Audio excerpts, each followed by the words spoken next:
رمضان مبارک اپنے اختتام کو پہنچنے کو ہے۔ جیسے ہی شوال کا نظر آئے گا مساجد میں کچھ ویرانی سی نظر آئے گی، اور مسلمانوں کا وہ شوق جو رمضان میں نمازوں کے لیے تھا، نوافل کے لیے تھا، نیکیوں کے لیے تھا، آپ کو وہ شوق ختم ہوتا نظر آئے گا۔ محترم بھائیو، اگر تو ہم قرآن مجید کا مطالعہ کریں تو قرآن مجید سے جو ہمیں تعلیم ملتی ہے کہ اللہ تعالیٰ نے ہمیں اپنی عبادت کے لیے پیدا کیا ہے، اور یہ عبادت اللہ نے کوئی ایک مہینے کی رکھی ہی نہیں۔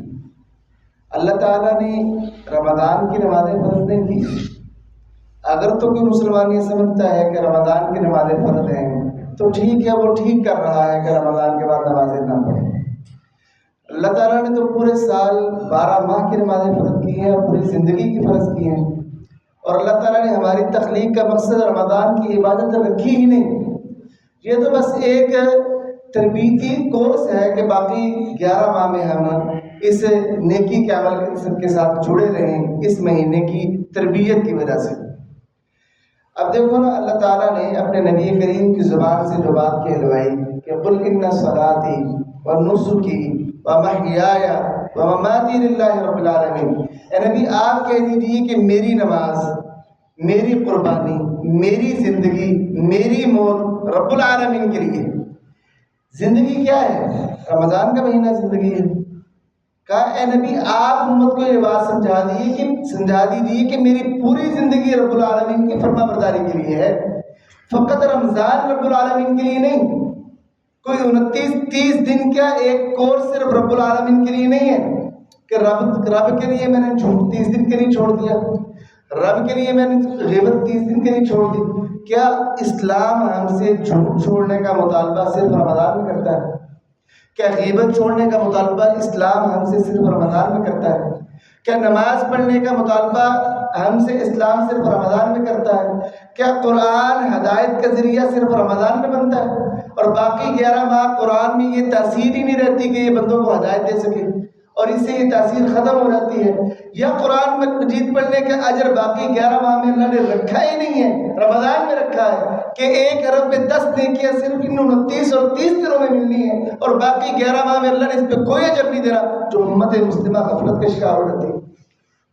ہمیں تو اللہ تعالیٰ نے یہ حکم دیا ہے کہ یا ایھا الذین آمنوا اتقوا اللہ حق تقاتہ ولا تموتن الا وانتم مسلمون، اے ایمان والو اللہ سے ڈرو جیسے ڈرنے کا حق ہے، تمہیں موت نہ آئے مگر اس حال میں کہ تم مسلمان اور فرما بردار ہو۔ اور یہ بات کہیں لکھی ہے، آپ نے پڑھی ہے کہ موت رمضان میں آئے گی؟ رمضان میں تو ہم اللہ کے فرما بردار بندے بن جاتے ہیں نا، تو کیا یہ کہیں لکھا پڑھا آپ نے دیکھا ہے کہ رمضان کے ساتھ موت خاص ہے، باقی 11 ماہ میں موت نہیں آئی؟ اللہ تو ہمیں حکم یہ دے رہا ہے کہ تم پر جب موت آئے تمہاری حالت اللہ کے فرما بردار بندوں والی ہونی چاہیے، تم اللہ کے فرما بردار ہونے چاہیے، نمازی ہونے چاہیے، تم قرآن مجید کی تلاوت کرنے والے، نیکی کرنے والے ہونے چاہیے۔ وَاعْبُدْ رَبَّكَ حَتَّى يَأْتِيَكَ الْيَقِينُ، اے نبی آپ عبادت کیجیے اپنے رب کی یہاں تک کہ یقین آ جائے۔ یقین کیا ہے؟ شوال۔ ہمارے بندوں نے یقین کا معنی سمجھ لیا ہے شوال، کہ شوال آ جائے تو اللہ نے اپنے نبی کو حکم دیا ہے اے نبی اپنے رب کی عبادت کیجیے یہاں تک کہ شوال آ جائے۔ اور بھائی اللہ نے حکم دیا یقین آ جائے، یقین کا معنی کیا ہے؟ موت آ جائے، موت کے آنے تک رب کی عبادت کیجیے، یہ اللہ کا حکم ہے۔ وَاعْبُدْ رَبَّكَ حَتَّى يَأْتِيَكَ الْيَقِينُ۔ دین اسلام کے اندر آپ نے استقامت کا لفظ سنا ہوگا کہ اللہ تعالیٰ استقامت کہتے ہیں کہ استقامت اختیار کرو۔ استقامت کیا ہے؟ ان الذين قالوا ربنا اللہ ثم استقاموا، بے شک وہ لوگ جنہوں نے کہا ہمارا رب اللہ ہے پھر وہ ڈٹ گئے۔ مفسرین کہتے ہیں استقامت سے مراد ہے کہ دین کے فرائض پر ڈٹ جانا، 1 مہینے کے لیے نہیں، ساری زندگی کے لیے دین کے فرائض پر ڈٹ جانا، یہ ہے استقامت۔ کہ جب بندہ اس کو اختیار کرتا ہے اللہ آسمانوں سے فرشتے اتارتے ہیں جو بندوں کو خوشخبریاں سناتے ہیں، بھائی نہ ڈرو نہ غم کھاؤ، تمہارے لیے جنت کی بشارت ہے۔ یہ تب ہے جب پورا سال آپ استقامت اختیار کرتے ہو، نمازیں پڑھتے ہو۔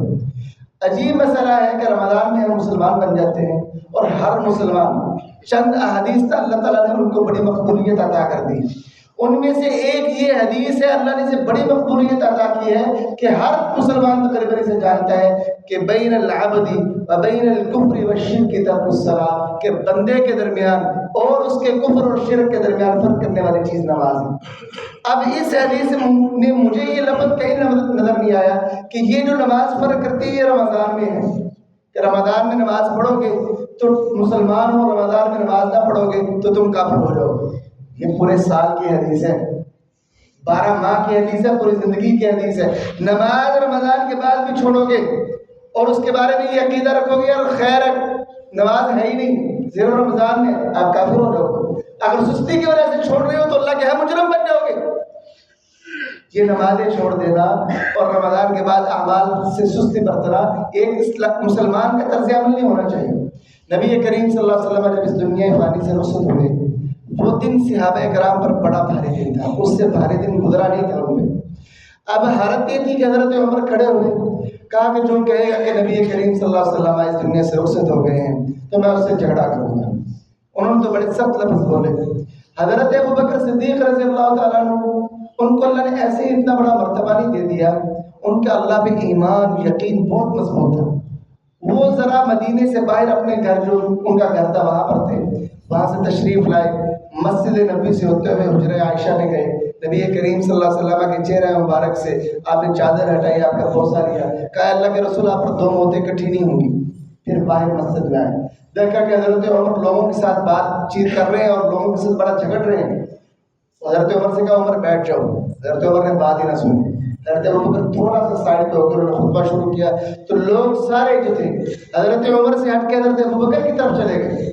تو حضرت ابوبکر نے اس وقت ایک بات کہی، فرمایا من کان یعبد منکم محمدا صلی اللہ علیہ وسلم فإن محمدا قد مات، جو بندہ محمد عربی صلی اللہ علیہ وسلم کی عبادت کیا کرتا تھا وہ یہ اعلان سن لے کہ آج اس کا معبود محمد صلی اللہ علیہ وسلم فوت ہو گئے ہیں۔ ومن کان یعبد اللہ، اور جو کوئی اللہ کی عبادت کیا کرتا تھا وہ جان لے فإن اللہ حی لا یموت، اللہ ہمیشہ سے زندہ ہے، اسے موت نہیں ہے۔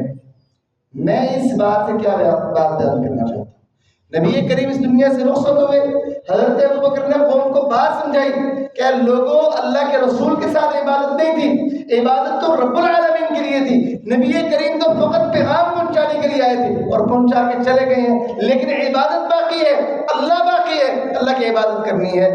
بات یہ ہے کہ رمضان مبارک صرف تربیت کی غرض سے آیا تھا، یہ عبادت صرف رمضان کے ساتھ خاص نہیں۔ اگر تو آپ رمضان میں عبادت کرتے ہیں اس کا مطلب یہ ہے کہ آپ رب کی نہیں رمضان کی عبادت کرتے ہیں۔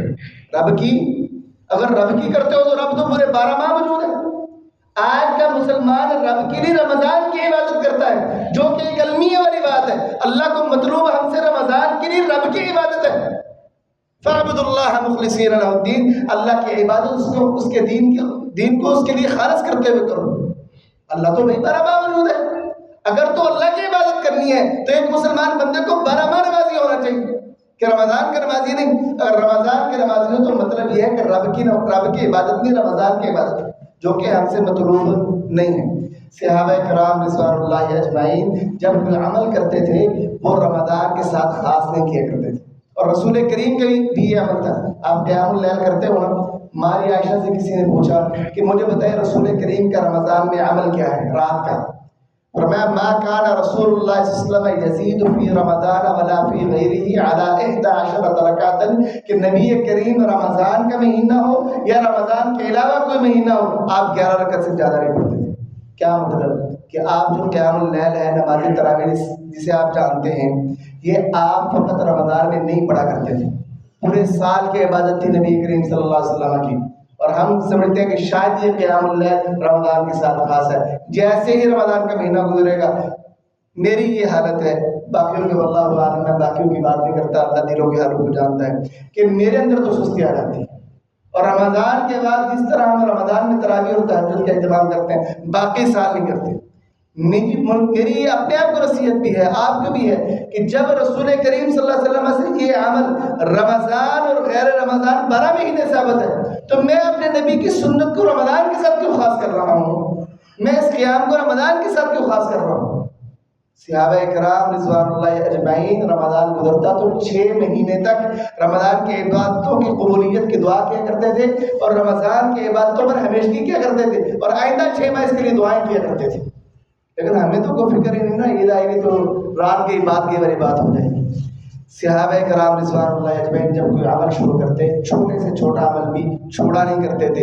ماں جی فاطمہ رضی اللہ تعالیٰ عنہ اللہ کے رسول کی خدمت میں حاضر ہوئی، اللہ کے رسول کو خادم دے دیں، کام کرتی ہوں تھک جاتی ہوں. اللہ کے رسول نے کیا ہے فاطمہ کو اس سے بہتر بات نہ بتاؤں؟ اللہ کے رسول بتا دیجیے. فرمایا رات کو سوتے وقت نا 33 مرتبہ سبحان اللہ کہہ لیا کرو، 33 دفعہ الحمدللہ کہہ لیا کرو، 34 مرتبہ اللہ اکبر کہہ لیا کرو. حضرت علی بھی موجود تھے. حضرت علی فرماتے ہیں میں نے یہ کام پھر زندگی بھر کیا کہ رات کو سوتے وقت یہ تسبیحات کہا کرتا تھا. پوچھنے والے نے پوچھا کہ ولا لیلۃ صفین، کہ صفین کی رات بھی آپ نے اس عمل کو نہیں چھوڑا. اب جو بندہ تاریخ سے واقف ہے نا وہ جانتا ہے کہ صفین کی رات مسلمانوں پہ کیسی بھاری رات تھی کہ جس دن 70 سے 80 ہزار مسلمان شہید ہو چکے ہوں، اور ایک ایسی جنگ میں شہید ہو چکے ہوں جو مسلمانوں کی باہمی جنگ ہے. وہ کیسی بھاری جنگ ہوگی. حضرت علی نے فرمایا میں نے اس رات بھی یہ اذکار نہیں چھوڑے. اتنا مشکل وقت تھا مسلمانوں پہ لیکن میں نے یہ اذکار نہیں چھوڑے. صحابہ کا یہ عمل تھا بھائی. اتنے مشکل وقت میں جب کوئی عمل شروع کر لیتے پھر اس کو چھوڑا نہیں کرتے تھے. اللہ کو یہ بات پسند ہی نہیں ہے کہ بندہ ایک عمل بڑے جوش سے شروع کرے اور چند دن بعد چھوڑ دے. احب الاعمال الی اللہ ادومها وان قل.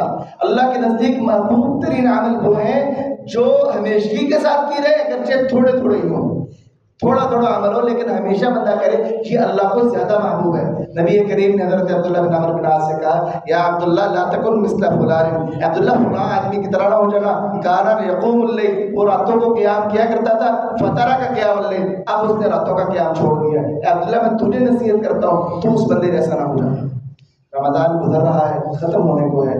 محترم بھائیو یہ جو عبادتیں شروع کی ہیں نا، کیسے یہ رمضان ختم ہو عبادتیں ختم نہ ہوں، کیونکہ رب بھی موجود ہے، عبادتیں بھی موجود ہیں، اور رب کا ہم سے مطالبہ بھی موجود ہے.